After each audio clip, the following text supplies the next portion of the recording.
রবীন্দ্রনাথের নায়িকাদের সঙ্গে আজকে আমাদের এই সম্মিলিত যাত্রাপথ। আসুন কাবুলিওয়ালা। মা মা কি রে মা? কাবুলিওয়ালা কোথায়? মাঠে ওরা সব খাচ্ছিল আর বলছিল খা খা মুরগি রেখে খা খা। তাই নাকি? তুমি খেপাওনি তো? না, আমার দিকে দেখছিল, তাই আমি ছুটিয়ে পালিয়ে এসেছি। খুব ভালো করেছো মা। এখন যাও তো, হাত মুখ ধুয়ে এসো, বাড়ি থেকে তুমি অনেক ধুলোময়লা হেঁটে এসেছো। বাবা খালি হাঁটতো আর হাঁটতো আর হাঁটতো। মা তুমি আমাকে গল্প বলবে? এখন আমার গল্প বলার কি সময় আছে মা? এখন একটু যাও, তুমি তোমার বন্ধুদের সঙ্গে খেলো তো। আচ্ছা। পেস্তা বাদাম মেওয়া নিবে? কাবলিওয়ালা ও কাবলিওয়ালা, এই তুই বানর খাবি? এ কে আছে খুকি? আমার মেয়ে। ওর শাদি হবে না? শ্বশুর বাড়ি যাবে না? শ্বশুর বাড়ি কি? শ্বশুর বাড়ি? লেকিন খুকি, তুমি শ্বশুর বাড়ি যাবে না, আমাকে ছেড়ে কোথাও যাবে না, আমি শ্বশুরকে মারবে। তুমি শ্বশুর বাড়ি যাবে? আমি আমি শ্বশুরকে এক চপেটা লাগাবে। আমিও শ্বশুরকে এক চাপাটা মারব। আমি নাচ করবো, তুমি দেখবে? বহুত আচ্ছা খুকি, আমি দেখবে।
জানতে পারি কি মৃন্ময়?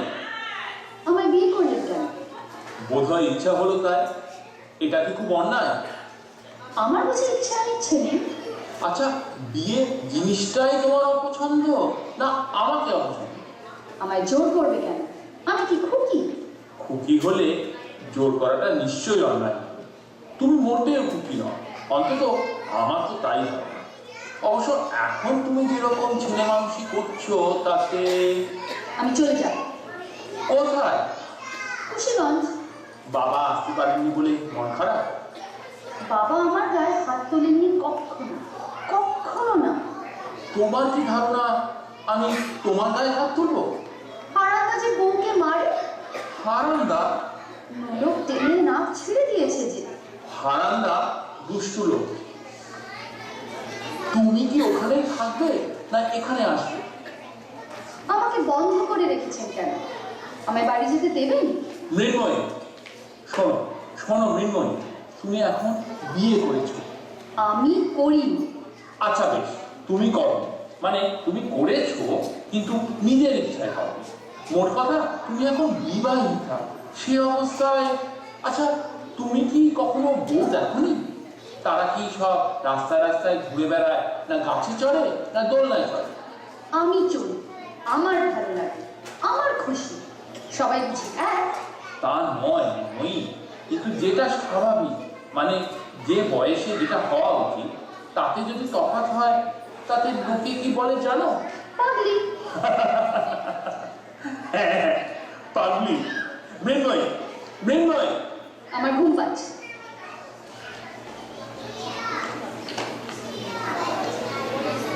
মৃন্ময়ী, মৃন্ময়ী, কোথা গেল?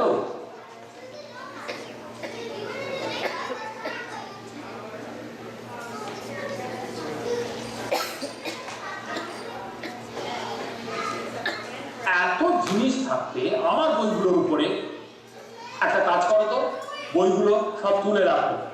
আমার কথা শোনো মৃন্ময়ী। আর কি করবো? সারা রাত কোথায় ছিলে? রথতলায়। সারা রাত ওখানেই ছিলে? কোথায় ঘুমোলে? দোলনায়। মৃন্ময়ী, আমি কলকাতায় যাচ্ছি। ভয় নেই, তোমাকে রেখে যাব মার কাছে। তোমার মা, যদি প্রয়োজন হয় আমাকে চিঠি দেবে, আমি চলে আসবো। আর যদি আপনি না লিখে তুমি লেখো তাহলে আরও খুশি হবে। অমূল্য মৃন্ময়ীকে বাপের বাড়ি পৌঁছে দিয়ে কলিকাতায় চলে গেল। দিন যায়, মাস যায়, আস্তে আস্তে মৃন্ময়ী অমূল্যের কথা থেকে আন্দোলন হতে শুরু করল।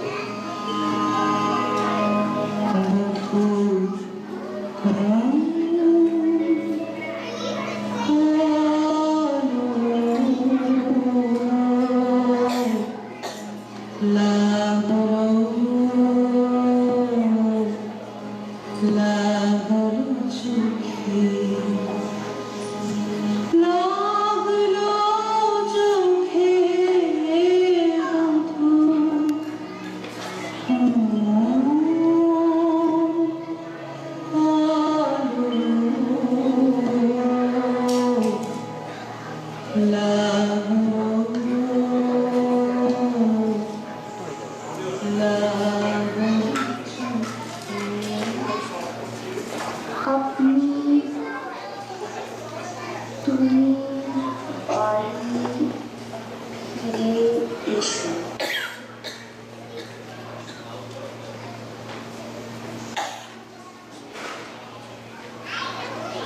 মৃন্ময়ীর চিঠি কিন্তু আর অমূল্যের কাছে পাঠানো হলো না। এদিকে কয়েকদিনের ছুটিতে অমূল্য মাকে দেখতে বাড়ি আসে।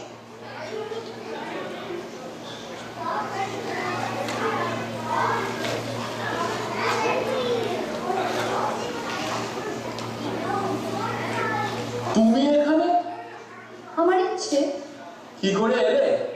গাছ। গাছ?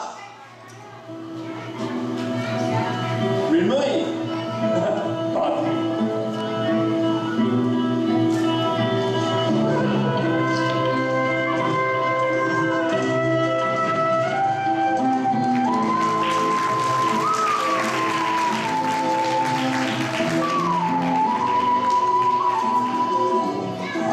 সত্যি সমাপ্তির মৃন্ময়ী আর অমূল্য আমাদের মন কেড়ে নিল।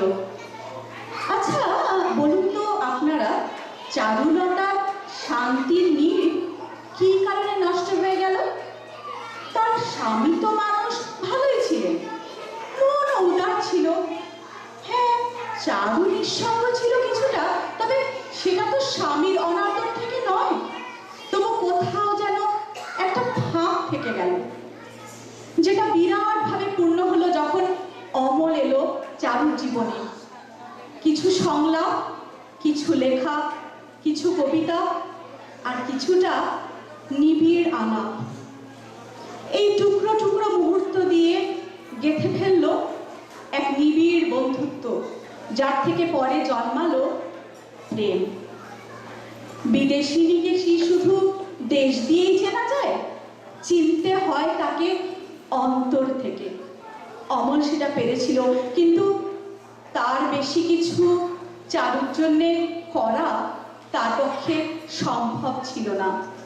মানসিক একাকিত্ব থেকে চারুকে মুক্ত করেও আবার সে বন্দি কারাগারে ফিরিয়ে দিতে হলো তাকে। চলুন দেখা যাক রবীন্দ্রনাথের কলমের দক্ষতা, চারুলতা।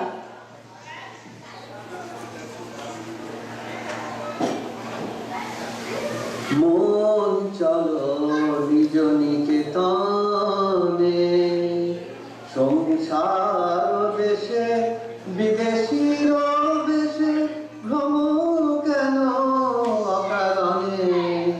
মন চলো নিজ নিকেতনে। বৌঠান, ও বৌঠান, কি করছো? এসব কি হচ্ছে?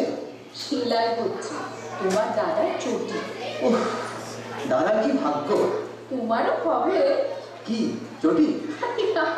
চটি নয়, বউ। উফ, কলেজে ছুটি পড়ে গিয়ে খুব বিপদ হলো। ক্লাস নেই, বন্ধু নেই, আড্ডা নেই, পরীক্ষা নেই, প্রফেসররা নেই, এমনকি প্রক্সিও নেই। সময়টা কাটে কি করে বলো তো? ও মা, তোমার নাকি কি সব লেখা টেখা, কাব্য, অকস্মাৎ চাঁদ, পূর্ণিমার অন্ধকার, কি সব লেখা টেখা কি তোমার সেই স্বর্ণগ্রহ পত্রিকা নাকি বেরোবে? উফ, এইসব লেখাগুলো ঠিক মনে মতো হচ্ছে না। এই যে সংসারে এত রকম ঘটনা, ঘাত প্রতিঘাত, আমার লেখায় কেন সেগুলো ঠিক ঠিক ধরা হচ্ছে? তোমার লেখাগুলো তাহলে কি কাব্য নয়, পাক্কা নেই? শুনোই যাক আমার লেখা, তোমার কার লেখা ভালো লাগে সেটাই বলো। আমার ভালো লাগে বঙ্কিম বাবুর লেখা। আহ, কি ভাষা, কি ঘটনা, কি রোমাঞ্চ, কি প্রেম। আর নায়িকারা কি চোখ ঝলসানো সুন্দরী সকলে। শৈবলিনী, কপাল কুণ্ডলা, দুর্গেশ নন্দিনী। নিজেকে পুরো কুৎসিত লাগে জানো। না, সকলেই ঠিক নয়। এই যে ধরো লুৎথানি, সে একটু দোহারা, শ্যামবর্ণা, অনেকটা তোমার মতো। যা কি যে বলো। আমি চিনি গো চিনি তোমারে, ও গো বিদেশিনী। আমি চিনি গো চিনি তোমারে, ও গো বিদেশিনী।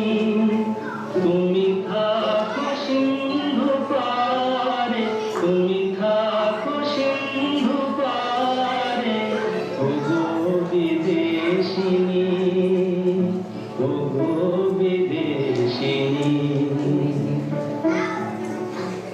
দেখেছি শারদ প্রাতে তোমার, দেখেছি মাধবী রাতে তোমার, দেখেছি শারদ প্রাতে তোমার, দেখেছি মাধবী রাতে তোমার, দেখেছি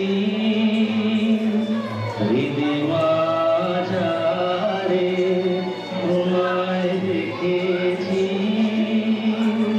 হৃদয় মাঝারে ও বিদেশিনী।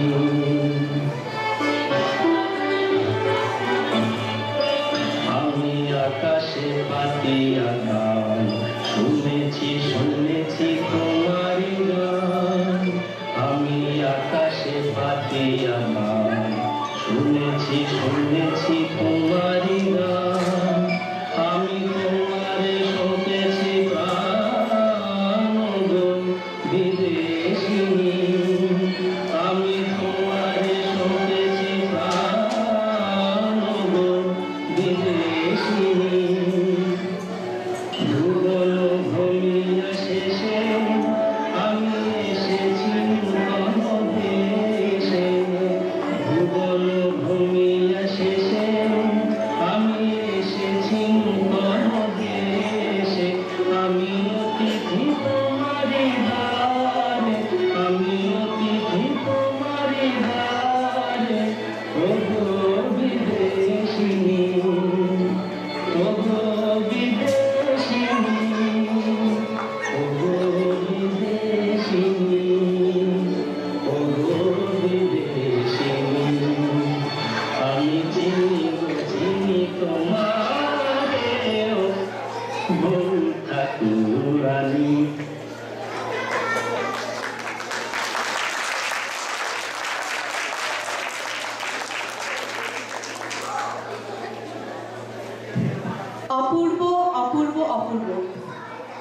যাত্রা কিন্তু অনবদ্য।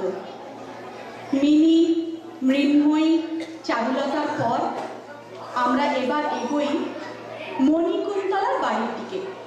মনে পড়ছে আপনাদের ফণিভূষণের নিঃসন্তান নিঃসঙ্গ ভার্যা? মণির একমাত্র আকর্ষণ ছিল তার হাজার রকমের অলংকারের প্রতি। গয়নার বাক্স ভর্তি হয়ে গেলেও মণির মন ভরল কোথায়? সেই অলংকার সুরক্ষা করতে গিয়ে কি আরো বড় বিপদের মধ্যে জড়িয়ে পড়ল সে? বোধহয় তাই মণিহারার মণিকুন্তলার মণিমাণিক্য সমেত সত্যি হারিয়ে গেল সবার জীবন থেকে। কিন্তু তার অসম্পূর্ণ ইচ্ছে নিয়ে সে কি পেরেছিল আরেকবার ফিরে আসতে? মণিহারা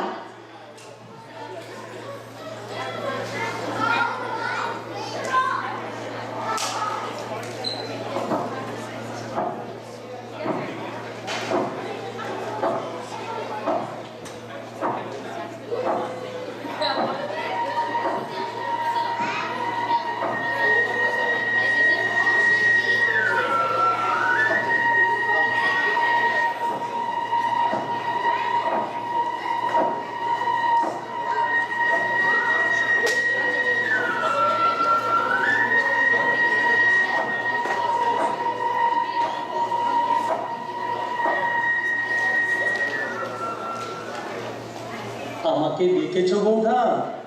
কোনো দরকার আছে? হ্যাঁ, খুব জরুরি দরকার আমার।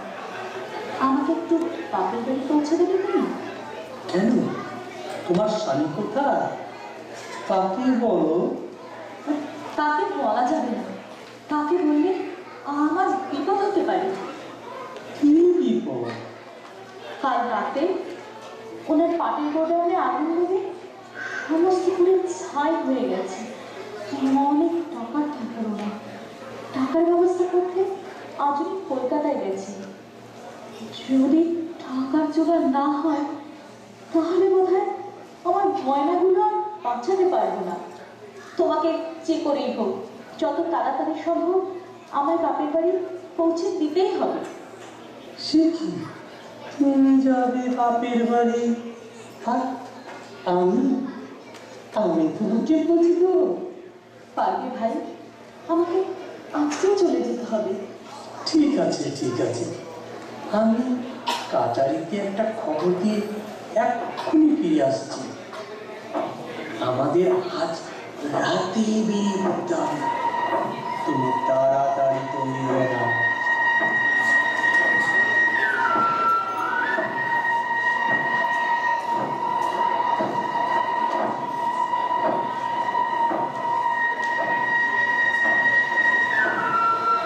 তুমি প্রস্তুত বৌঠান? আমি ঘাটে একটা নৌকার ব্যবস্থা করে এসেছি। চলো, আর দেরি করা চলবে না। হ্যাঁ চলো। ও কি, তোমার গয়নার বাক্সটা তুললে না? কি হবে?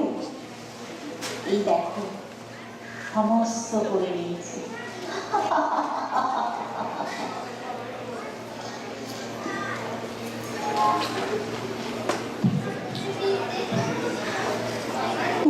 মণিহারার এই অংশটি যেন গায়ে কাঁটা দিয়ে উঠল দেখে। মণিকুন্তলার পরে আমরা এবার পৌঁছে গেলাম মক্ষীর অন্দরমহলে। কিন্তু বলুন তো, মক্ষীকে? মক্ষী হচ্ছে সন্দীপের মক্ষী রানী, আবার নিখিলেশের বিমলা। ঘরে বাইরে দু জায়গাতেই যার দুই পরিচয়, দুরকম প্রাধান্য, এক কথায় দু ধরনের আশা প্রত্যাশার প্রতীক এই নায়িকা। সময়টা স্বদেশী আন্দোলনের।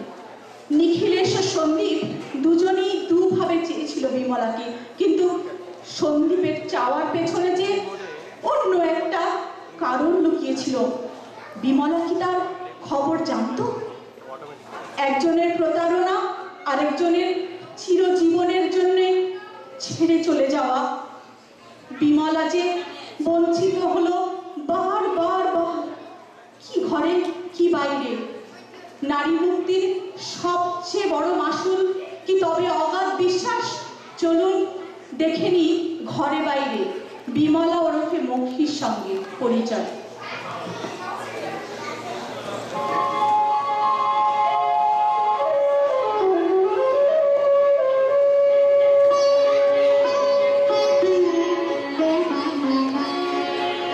বন্দে মাতরম। নমস্কার। উনি কিন্তু নেই। ওকে তো চাইনি, আপনাকেই চেয়েছি। আসুন। রংপুর গিয়েছিলেন? কেমন হলো? খুব ভালো, তাই ভোরবেলা উঠে ইচ্ছে হলো আপনাকে একবার দেখি। আবার যেতে হবে নিশ্চয়ই। কোথায়? রংপুরে? ওটাই তো আপনার কাজের সেন্টার করবেন, তাই না? গোড়াতে তাই ভেবেছিলাম, কিন্তু এখন আর সেই ইচ্ছে নেই। এখন ইচ্ছে আপনার কাছে থেকে কাজ করি। মৌমাছি যেমন মক্ষী রানীকে ঘিরে কাজ করে, আপনি হবেন আমাদের সেই মক্ষী রানী। আপত্তি আছে? এক এক সময় কি মনে হয় জানেন, স্বদেশী চুলোয় যাক, আপনার সঙ্গে বসে গল্প করে বাকি জীবনটা কাটিয়ে দিই। আমার সঙ্গে গল্প করে? আসছেন যে? এত বাড়িতে করলে কার না হাসি পায় বলুন? আপনি এক ঘন্টাও একটানে বসে গল্প করার লোক নন। ঠিকই বলেছেন। আসলে আমার স্বদেশীও চাই, আপনাকেও চাই। আমি কিন্তু চাই না আপনারা দেশের কাজ বন্ধ করেন। এ ব্যাপারে আমার স্বামীর সঙ্গে আমার মোটেই মতে মিলে না।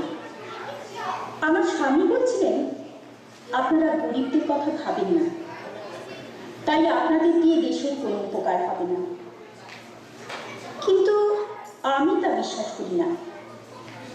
আপনারা গরিবদের উপর কোনো অত্যাচার করবেন, শুধু বুঝিয়ে বলে যেটুকু হয় সেটুকুই করবেন। মুশকিল কি জানেন মক্ষী, শুধু বুঝিয়ে বললে হয় না, তার উপরেও কিছু লাগে। কিসের কথা বলছেন আপনি? সেটা জিজ্ঞেস করবেন না। আমি জানতে চাই। বৈষয়িক ব্যাপারে আমি আপনার সঙ্গে কথা বলতে চাই না। কেন? আমাদের সম্পর্কের সুরটা কেটে যায়, আমি চাই না। কিন্তু আপনাকে সাহায্য করতে পারলে আমি খুশি হব। এটা আপনার সাধ্যের বাইরে। আমাকে অসাধ্য সাধন করতে দেখেননি আপনি? আপনার সাধ্য অনেক দূর, এটা মেনে নিয়েও বলছি আপনি এ ব্যাপারে প্রশ্ন করবেন না। এটা আমার অনুরোধ। তা আপনি তো আমার এখানে থাকার আর কোনো প্রয়োজন নেই। আমি আসি। মক্ষী, এভাবে রাত করে চলে যেও না মক্ষী। আপনার স্বদেশের কাজে আমার যদি প্রয়োজন না থাকে তাহলে তো আমার এখানে থাকার কোনো মালিক হয় না। আমি অযথা তোমার দোষীটা ফেলতে চাই না। রাজনীতির বাইরে কি আমাদের কোনো সম্পর্ক নেই? আপনি কথা দিন, আপনার যদি স্বদেশের কাজে টাকা লাগে আপনি আমায় বলবেন, আর আর আমি যদি সেই টাকা এনে দিই আপনি তা নেবেন। দিচ্ছি কথা মক্ষী, দিচ্ছি কথা। মক্ষী, আমি সন্ধ্যেবেলা আসবো, তুমি এখানে থাকবে। রোজ রোজ লোক পাঠিয়ে ডাকতে ভালো লাগে না। হাতটা ছাড়ুন। তুমি কথা দাও, রোজ রোজ অন্তত একবার আমার কাছে আসবে। দিনের অন্তত একটি বার দেখতে চাই মক্ষী। এতে কোনো দোষ নেই মক্ষী। লোকে কথা দাও। দিচ্ছি, হাতটা ছাড়ুন, আমি যাব।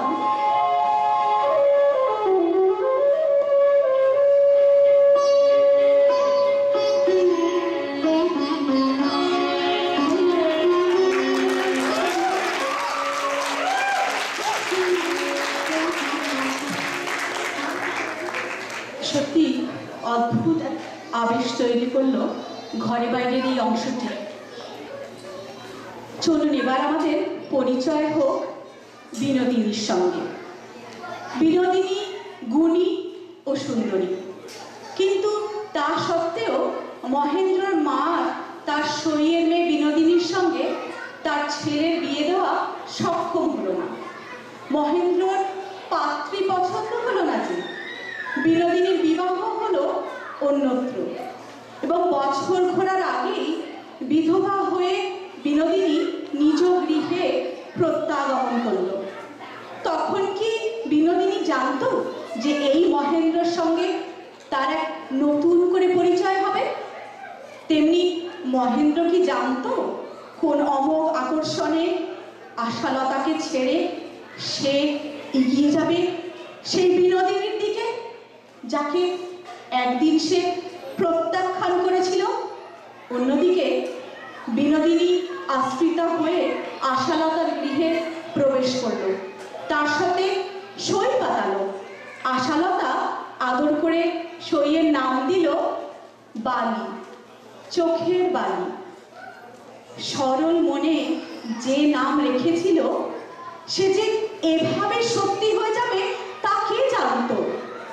কিন্তু মহেন্দ্র আর আশালতার চোখ দিয়ে বিনোদিনীকে মূল্যায়ন করে কোনো লাভ নেই, কারণ বিনোদিনীর বিরোধটা তো ছিল পুরুষতন্ত্রের সঙ্গে। মহেন্দ্র এবং বিহারীর উষ্ণ আলিঙ্গনের প্রত্যাখ্যান করে তাই সে বেরিয়ে যেতে পেরেছিল এক নতুন স্বাধীনতার দিকে, যার সঙ্গে জড়িয়েছিল আমাদের স্বাধীনতা সংগ্রামের আরেক দিশা। আর যাওয়ার সময় সে ফিরিয়ে দিয়ে গেল তার সই আশালতার শান্তিকে। এহেন বিনোদিনীর সাথে এবার চলুন আমরা কিছুক্ষণ সময় কাটাই।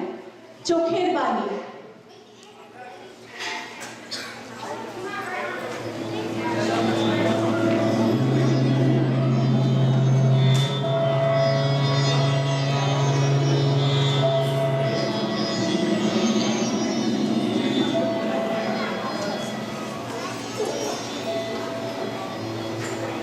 আশা, এই দেখো কাকে নিয়ে এসেছি।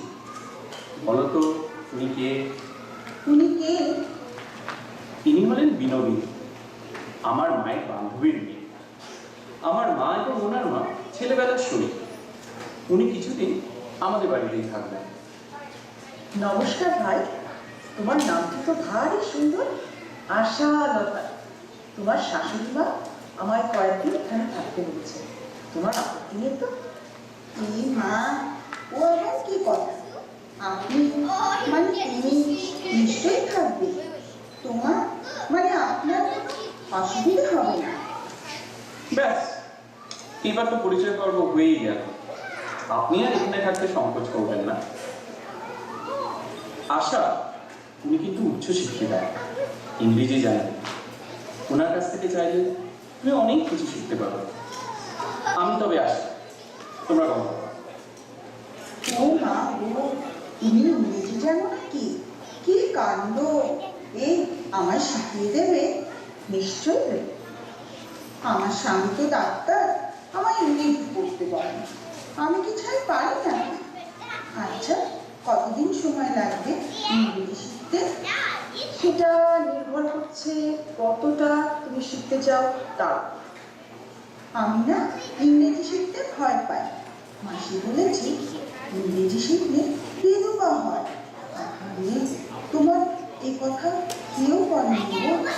কেন এত লেখাপড়া করলি গো? এসব অত্যন্ত ভুল ধারণা। লেখাপড়ার সাথে বিধবা হওয়ার কোনো সম্পর্ক নেই। কে জানে বাবু, সবাই বলে শাস্ত্রে লেখা আছে। আচ্ছা, তুমি যখন মেম সাহেব মাস্টারনির কাছে পড়তে বল করতো না? শাশুড়ি মা বকতো। বিয়ের আগে পড়তাম, বিয়ের পর শাশুড়ি মা সব বন্ধ করে দিল। তবু লুকিয়ে লুকিয়ে মাঝে মাঝে পড়তাম।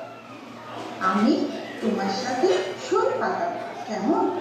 আমার গল্প করার কেউ নেই জানো। ঠিক আছে, খুব ভালো। দাঁড়া, তোমার নাম হবে বালি, মানে চোখের বালি। কেন, আমি বুঝি তোমায় খুব কাঁদাবো? না না, তুমি মাস্টারনি হয়ে আমায় পড়াবে আর পড়া না পারলে খুব বকবে, আর আমি কেঁদে ভাসাবো। তথাস্তু, যাও খাতা কলম নিয়ে এসো।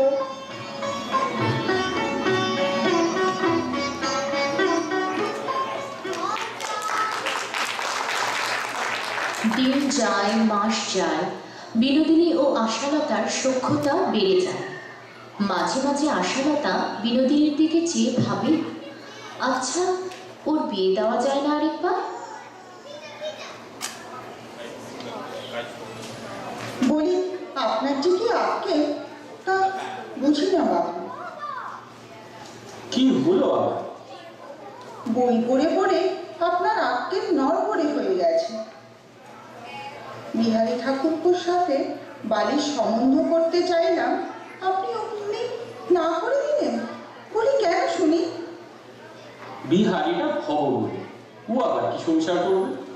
স্বদেশী করেই গেল। ও মা, তাই জন্যই তো বিয়ের খুব দরকার। ওনাকে দেখাশোনা লোক তো হবে নাকি? কিন্তু মহাজালা হলো, পড়া মাথায় উঠল না। আপনি রাগ করছেন কেন? বাড়িতে তো একজন সঙ্গী দরকার। সারা জীবন ও একা কাটাবে বুঝি? বেদবা মানুষের কত কষ্ট। বেদবাদের বিয়ে নাকি হচ্ছে কত জায়গায়, শুনুন বিহারী ঠাকুর বলছেন। উফ, যা খুশি করবে। কিছুদিন পর গভীর রাতে বিনোদিনীর দুয়ারে মহেন্দ্রের আবির্ভাব ঘটল।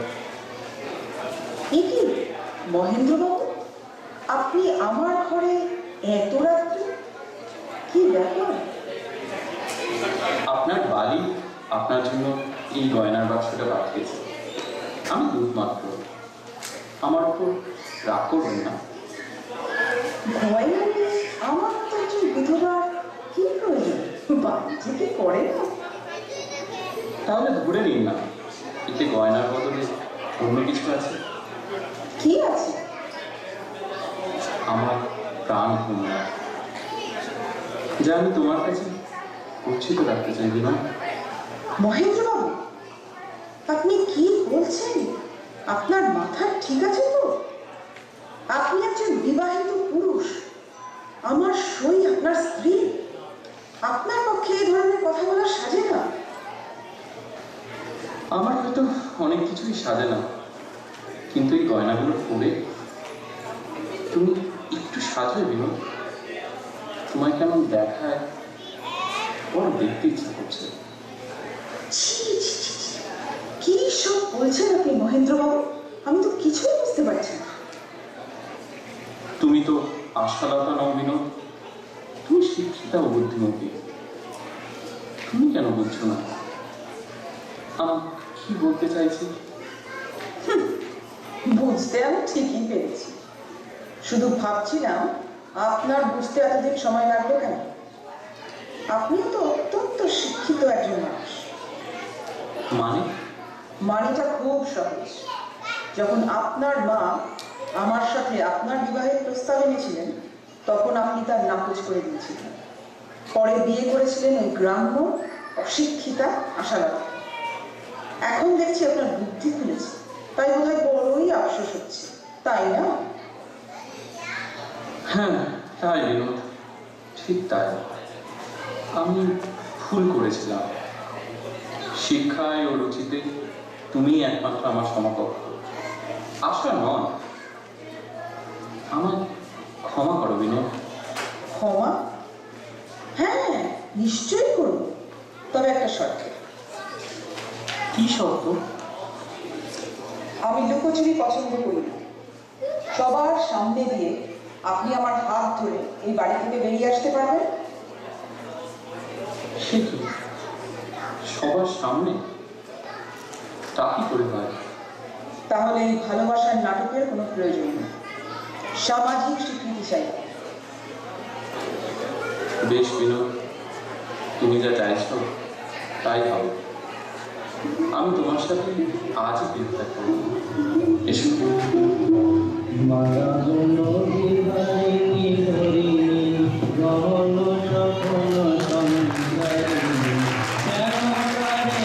সকল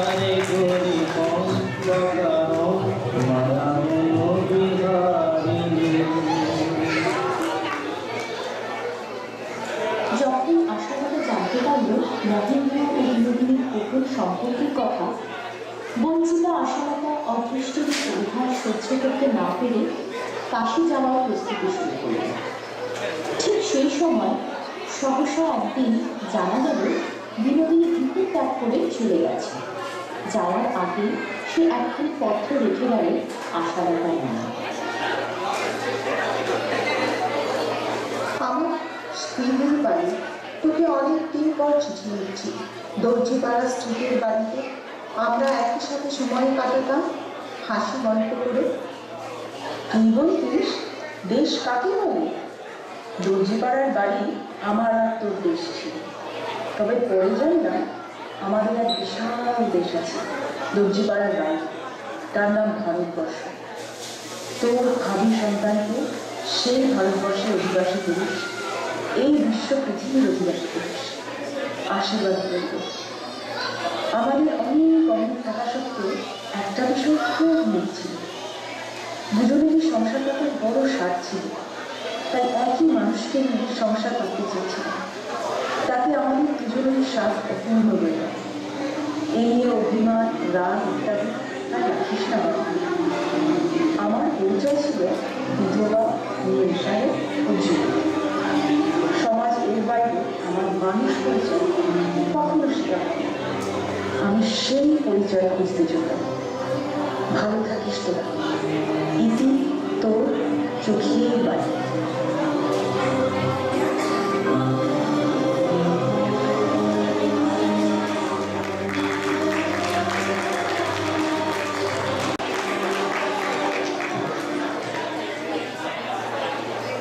মহেন্দ্র, বিনোদিনী ও আশালতার ছোঁয়ায় চারিদিক যেন প্লাবিত হয়ে উঠল। আচ্ছা, আপনাদের এই সংলাপটি মনে আছে? ফেমাস লাবণ্য শিলং পাহাড়টাকে ভলক্যানো বানিয়ে তুলেছে। ভূমিকম্পে অমিতের হৃদয়ে যেন ফাটল ধরিয়ে দিল এধার থেকে ওধার। How silly, how funny. হ্যাঁ, শেষের কবিতা। আচ্ছা, যদি লাবণ্য না থাকতো অমিতের জীবনে, তাহলে কি কেটি পুরোপুরিভাবে অমিতকে বেঁধে রাখতে পারত নিজের সঙ্গে? আবার আরেক দিক দিয়ে দেখতে গেলে অমিত কেতকীকে যদি তার সম্পূর্ণ সময়টুকু দিতে পারত, তাহলে লাবণ্য কি বন্যার মতো তার সমস্ত মন প্রাণকে এভাবে প্লাবিত করতে পারত? উত্তরটা আমাদের কারোরই জানা নেই সেভাবে। অমিত আর লাবণ্যের যদি দেখা না হতো, তাহলে তাদের জীবনে হয়তো হারাবার কিছুই থাকতো না। কি বলেন? শুধু আমাদের জীবন থেকে হারিয়ে যেত চিরপরিচিত, হারিয়ে যেত শেষের কবিতা। দেখে নিই শেষের কবিতা।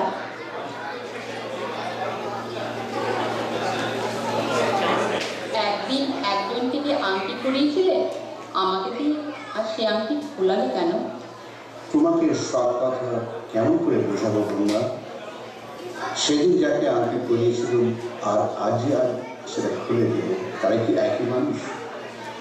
তাদের মধ্যে একজন সৃষ্টিকর্তার আদরে তৈরি, আর আরেকজন তোমার অনাদরে করা। কথাটা সম্পূর্ণ ঠিক নয়। যে আঘাতে আজকে কেটে তৈরি, তার দায়িত্ব কেবল আমার একলা নয়। কিন্তু মিতা, নিজেকে যে একদিন সম্পূর্ণ তোমার হাতে উৎসর্গ করেছিল, তাকে তুমি আপনার করে রাখলে না কেন? থাকি ওসব কথা। তোমার কাছে আমার একটা প্রার্থনা আছে, রাখতে হবে। বলো, নিশ্চয়ই রাখ। একটা কথা তোমাকে বলি মিতা, আর কোনোদিনও বলবো না। তোমার সঙ্গে আমার যে অন্তরের সম্বন্ধ, তা নিয়ে তোমার লেশমাত্র দায় নেই। আমি রাগ করে বলছি না, আমার সমস্ত ভালোবাসা দিয়ে বলছি। আমাকে তুমি আংটি দিও না, কোনো চিহ্ন রাখো, কিচ্ছু দরকার নেই। আমার প্রেম থাক নিরঞ্জন, বাইরের রেখা, বাইরের ছায়া তাকে পড়বে না।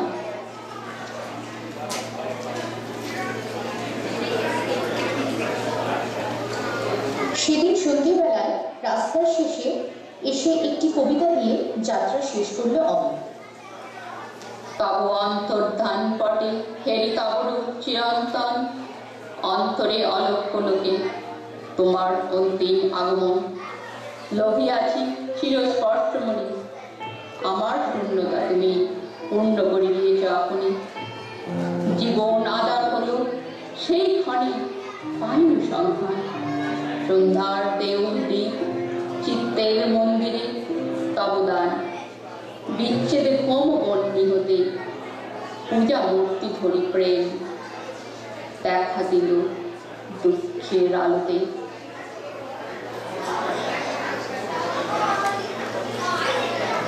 বেশ কিছুকাল পরে আরাম কেদারায় বসে সামনের চৌকিতে পা দুটো তুলে দিয়ে উইলিয়াম জেমসের পত্রাবলী পড়ছে অনেক। এমন সময় জ্যোতিশঙ্কর লাবণ্যের লেখা এক চিঠি তার হাতে দিল। চিঠির এক পাতে শকুন্তলালের সঙ্গে লাবণ্যের বিবাহের খবর। বিবাহ হবে 6 মাস পর, জ্যৈষ্ঠ মাসে, রামগড় পর্বতের শিখরে। অপর পাতে মোর লাগি করিও না শোক, আমার রয়েছে কর্ম, আমার রয়েছে বিশ্বলোক। মোর পাত্র রিক্ত হয় নাই, সুন্দরে করিব পূর্ণ এই ব্রত বহিব সদাই। উৎকণ্ঠ আমার লাগি কেহ যদি প্রতীক্ষিয়া থাকে, সেই ধন্য করিবে আমাকে। শুক্লপক্ষ হতে আনি রজনীগন্ধা বৃন্তখানি, যেখানে সাজাতে অর্ঘ থাকা কৃষ্ণপক্ষ রাতে। যে আমারে দেখিবারে পায় অসীম ক্ষমায়, ভালো মন্দ মিলায় সকলে, এবং পূজা তাই আপনারে হতে চায় বলি। তোমারে যা দিয়েছিল তা পেয়েছ নিঃশেষ অধিকার, হেথা মোর তিলে তিলে দান, করুণ মুহূর্তগুলি ধন্যিস ধন্য করে মান। হৃদয় অঞ্জলি হতে মান এবং তিনি মান। হে ঐশ্বর্য মান, তোমারে যা দিয়েছি সে তোমারই দান। গ্রহণ করেছ যখন গুণিত করেছ আমার খুব অঙ্গীন দান।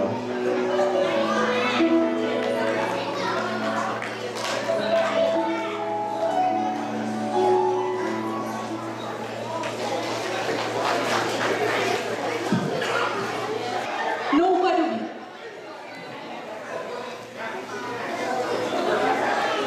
নৌকাডুবির পর রমেশের হাত ধরে কমলার নতুন সংসারে প্রবেশ।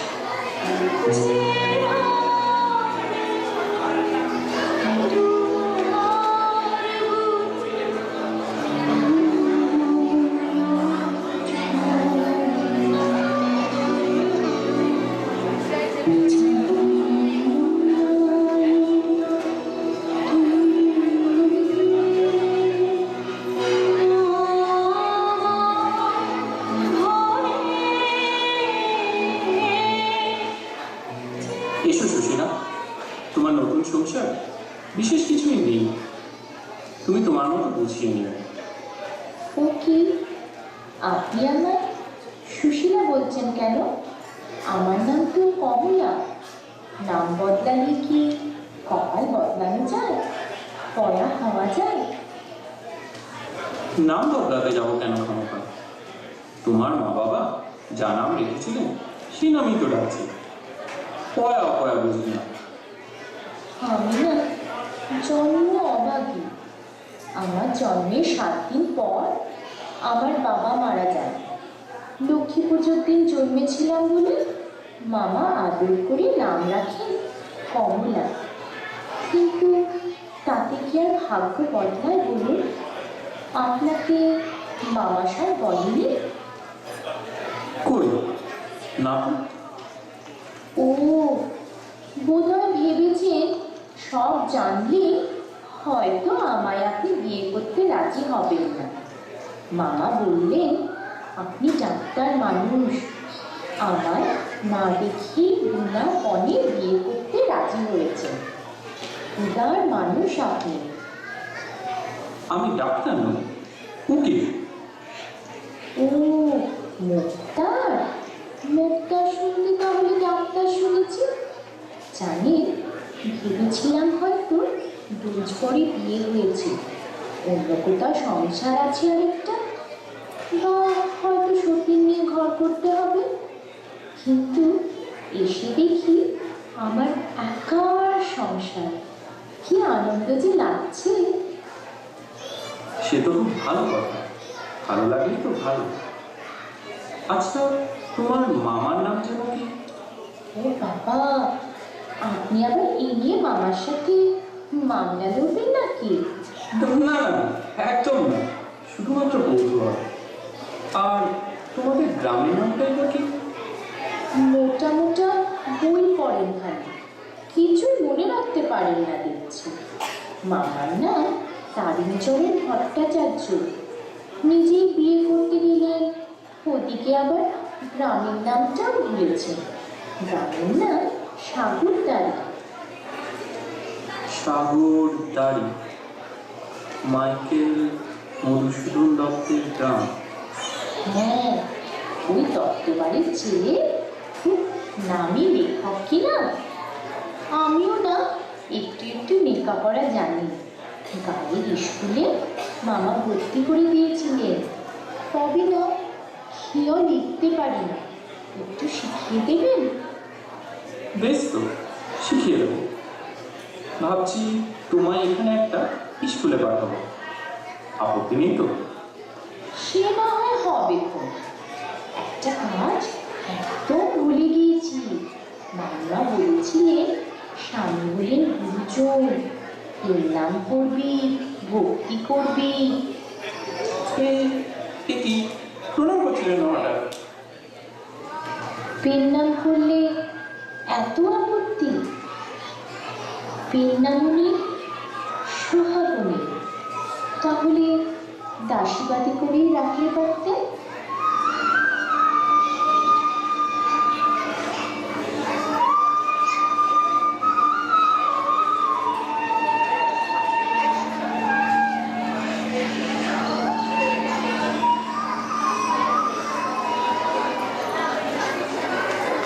এদিকে বেশ কিছুদিন হলো হেমনলিনীর জন্মদিন পেরিয়ে গেছে, অথচ রমেশের দেখা নেই। আনমনা হয়ে সেই কথাটা ভাবতে ভাবতে দরজার দিকে চোখ পড়ে গেল হেমের। দেখল ধীরে ধীরে রমেশ সদর দরজা দিয়ে প্রবেশ করছে। খুব শুকনো দেখাচ্ছে রমেশকে। সেই আমার জন্মদিনের দিন কোথাও চলে গেলে? কি ব্যাপার? শরীর ভালো তো? তোমার বাবা কেমন আছে? দেশের বাড়ির খবর কি? বসো, তোমার জন্য কেমন দেখাচ্ছে? তোমার সঙ্গে জরুরি কথা আছে। তোমাদেরকে অযথা বিব্রত করার জন্য ক্ষমা চাইছি। আমার বাবা মারা গেছেন। আমি জানি তোমার বাবার মৃত্যুতে আমি হয়তো সান্ত্বনা দিতে পারব না, কিন্তু শুনেছি দুঃখ ভাগ করে নিলে একটু অন্তত পারে। সত্যি কি সবকিছু ভাগ করে নেওয়া যায়? তা হয়তো চাই না, তবে যদি মনের মিল থাকে, বিশ্বাস থাকে, তবে হয়তো। আমাকে তুমি বিশ্বাস করো? হ্যাঁ, এবার দয়া করে বলবে তুমি কি বলতে এসেছো? যত তাড়াতাড়ি সম্ভব আমায় বিয়ে করতে পারবে? কি বলছো কি? 1 বছর কারাসুচ, সে কথা খেয়াল আছে? শোকের মেয়াদ 6 মাস না 1 বছর, কে জানে। ও আচ্ছা, এই ব্যাপার। বিয়ে কিন্তু আমাদের সমাজে শুধুমাত্র দুজনের মধ্যে সীমাবদ্ধ থাকে না, সারা পরিবার এতে যুক্ত থাকে। বেশ তো, যোগিনকে মানে তোমার দাদাকে বিলে থেকে আসতে তার করে দাও। কাল তোমার বাবার সাথে অবশ্যই কথা বলো, কিন্তু এত তাড়া দিচ্ছি কেন প্রশ্ন করলে না তো? মা বেঁচে থাকলে হয়তো প্রশ্ন করতেন, আমি করি। আমি তোমায় বিশ্বাস করি। কিন্তু ধরো কেউ যদি কখনো আমার নামে তোমায় কিছু বলে, তখন?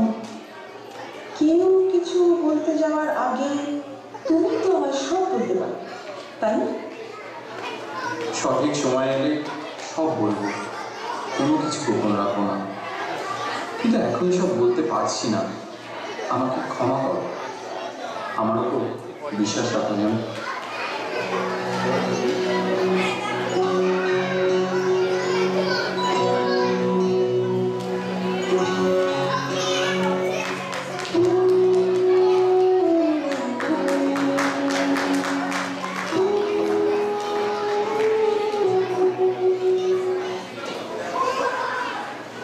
এদিকে হেমনলিনী তার দাদা যোগিনের সূত্র ধরে পরে জানতে পারল রমেশের অন্যত্র বিবাহ হয়ে গেছে। গভীর মনোবেদনায় শয্যা নিরোহী জানা গেল ব্যাধি তার কঠিন। উৎকণ্ঠিত পিতা মেয়ের আরোগ্য কামনায় হেমকে নিয়ে কাশীর দিকে প্রস্থান করলেন। এই কাশীতে হেমনলিনীর আলাপ হল ডাক্তার নলিনাক্ষ চট্টোপাধ্যায়ের সাথে। শুরু হলো প্রগাঢ় বন্ধুত্ব। নমস্কার, আপনি বোধহয় কাশীতে নতুন এসেছেন মনে হচ্ছে। নমস্কার, ঠিক বলেছেন। রাস্তাটা মনে হয় ভুল করেছি। আপনি বুঝি বহুদিন আছেন কাশীতে? হ্যাঁ, আমি একজন সামান্য ডাক্তার। পরিবার বলতে আছেন শুধু মা। বাহ, খুব ভালো। আচ্ছা, ওই দূরে কি হচ্ছে বলুন তো? অত আলো কিসে? এখানকার অবাঙালি লোকেদের আজকে একটা বড় উৎসব আছে। আমি দেখতে যাব। আপনিও চলুন না। বেশ, চলুন তাহলে। দেখেছেন, এত কথা বললাম অথচ নিজের নামটাই আপনাকে বলা হয়। আমি হেমনলিনী, আমার বাবার সাথে কাশীতে বেড়াতে এসেছি। কাশীতে মানুষ বেড়াতে আসে কোনো রোগ বা আঘাত সারাতে। তা আপনার রোগটা কি শুনুন? কেন? আপনি চিকিৎসা করবেন বুঝি? চেষ্টা করে দেখতে পারি। আমার রোগ বোধহয় কেউ সরাতে পারবে না। হৃদয় ভেঙে দুটুকরো হয়ে গেলে তাকে জোড়া দেওয়ার কোনো পদ্ধতি আপনার জানা আছে কি? তা জানা নেই, তবে একজন ভালো বন্ধু হয়ে হয়তো আপনার দুঃখ কিছুটা কম করে দিতে পারি। একটা প্রবাদ আছে, জানেন তো? 7 পা হাঁটলে নাকি বন্ধুত্ব হয়। আমরা কিন্তু 7 পায়ে অনেক বেশি হেঁটে ফেলেছি একসাথে। এর মানে জানেন? না, তা জানি না। এর মানে হলো যে আমরা সারা জীবন ভালো বন্ধু হয়ে থাকবো এবং আপনি সারা জীবন আমার চিকিৎসা করে যাবেন। ভেবে বলছেন তো? দেখুন, পরে আবার আফসোস হবে না তো? খুব ভালো করে ভেবেই বলছি। বেশ, হাত ধরুন। সামনের গলিটা খুব অন্ধকার, পড়ে যেতে পারে।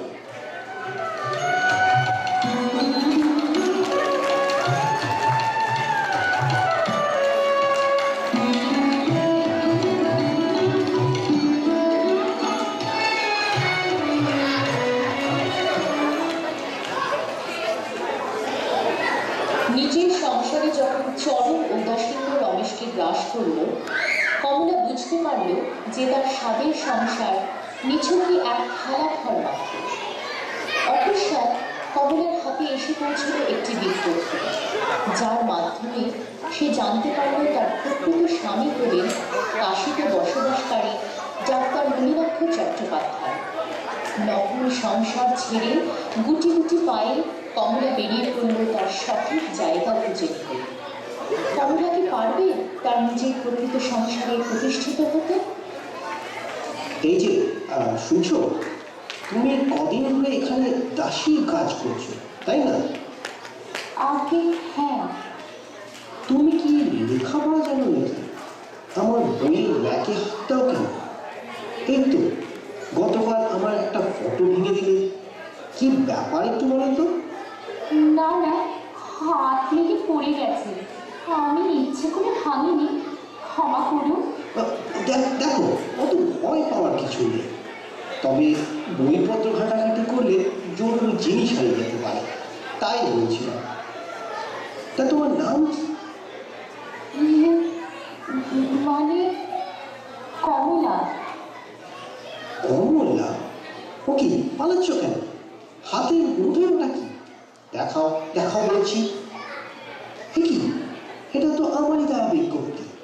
লোকরোগী হয়ে বিয়ের দিনই আমার স্ত্রী নিখোঁজ হন। আমি 1 বছর যাবত ওকে খুঁজছি। ছিল কমলা। আমায় ছেড়ে দিন, দোহাই আপনার। না না, দাঁড়া, আগে এই রহস্যের সমাধান করো। তোমার বাড়ি কোথায়? কে কে আছে? বাড়ি সাগরবাড়ি গ্রামে। মামার নাম শ্রী তারিণীচরণ ভট্টাচার্য। সে কি, আমি তো ওই গ্রামে গিয়েছিলাম বিয়ে করতে, আর মেয়েটির নাম ছিল কমলা। তুমি কি সে মেয়ে? আর কি, আমি সেই মেয়ে, বাপ মা মরা, অপয়া অভাগী কমলা। ও, তোমাকে কত খুঁজেছি কমলা, আজকে তুমি আমার সামনে দাঁড়িয়ে আছো, ভাবতেই পারছি না। নদী দেখছি সমুদ্রের মতো সব কিছুই ফিরিয়ে দেয়। আজ আমার বড় আনন্দের দিন। ঠাকুরের আশীর্বাদে আপনাকে ফিরে পেয়েছি। এই বাড়িতে এসেছিলাম আপনার ঠিকানা সংগ্রহ করে। দাসীর পরিচয় ছিলাম, আপনি আমায় চিনলে, অভাবের দুঃখ বুঝলেন।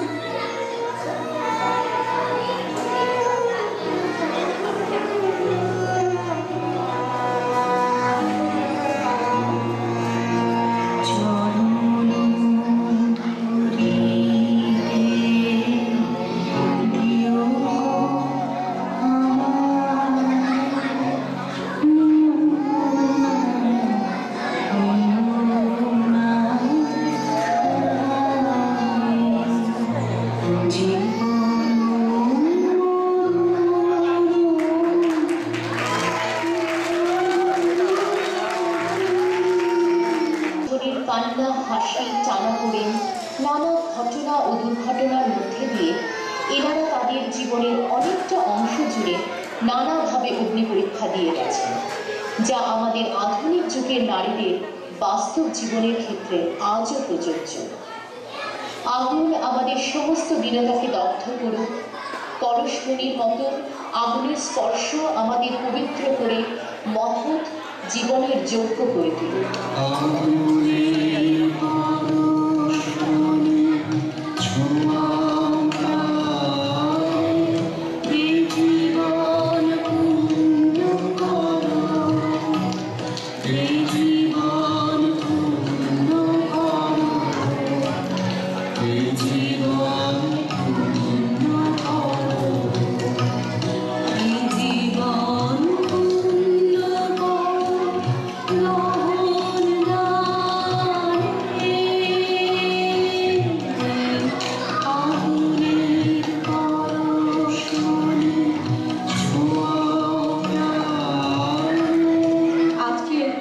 চরিত্রের সঙ্গে পরিচয় করে নিই আরেকবার। কাবুলিওয়ালা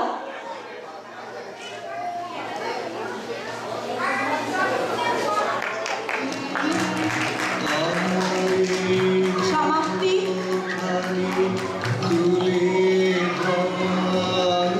চারুলতা,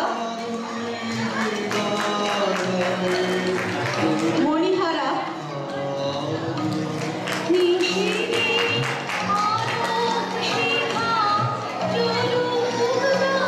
ঘরে বাইরে,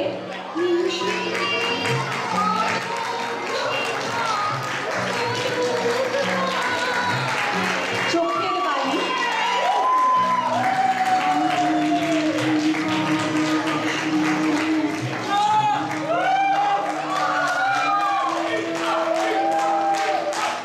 শেষের কবিতা,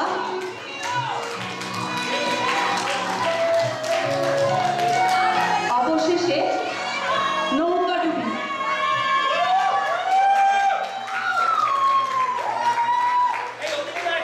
কাছে কাছে একটু ক্লোজ ক্লোজ দেখতে পাচ্ছি না, মাঝখানে এসো। এই একটু ক্লোজে এসো ক্লোজে এসো। প্রেমে আসছে না। আজকের অ্যাকনলেজমেন্ট আমাকে পড়তে হবেই, তাই শুরু করছি। ভাষ্য রচনা সৌমিত্র দে, প্রলগ পারমিতা ঘোষ, ভাষ্যপাঠ পারমিতা ঘোষ, ডায়লগ রচনা সুদেষ্ণা রয় বর্মন, সৌমিত্র দে, তন্দ্রা চক্রবর্তী, অমৃতা মুখার্জি, দেবযানী গুপ্তা ও অপরাজিতা দাস। রেকর্ডিং অংশুমান বাগচি।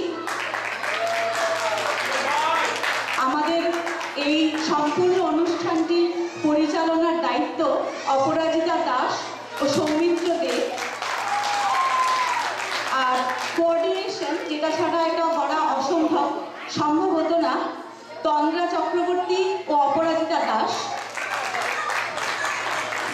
আর বিভিন্ন চরিত্রে যারা আজকে পরিবেশন করলেন, মিনি ঋষা গুপ্ত, মা রীনা পল, কাবুলিওয়ালা সৌম্য চক্রবর্তী, মৃন্ময়ী কমলকলি ভট্টাচার্য, অমূল্য ইন্দ্রজ্যোতি মুখার্জি,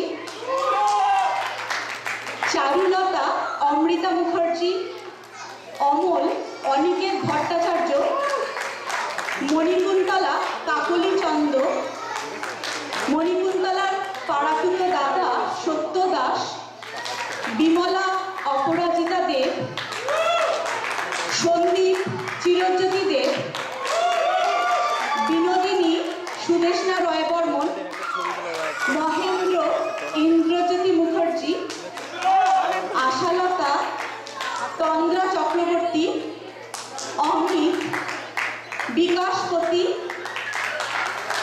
লাবণ্য মল্লিকা কপাট, কমলা অপরাজিতা দাস, হেমনলিনী সুদেষ্ণা রয় বর্মন, রমেশ ইন্দ্রজ্যোতি মুখার্জি, আর নলিনাক্ষ অংশুমান বাগচি। আর আজকে যারা নৃত্য পরিবেশন করলেন তাদের মধ্যে ডোনা দাস, রোজ গুপ্তা, স্নেহা দাস, সৌমিয়াপতি।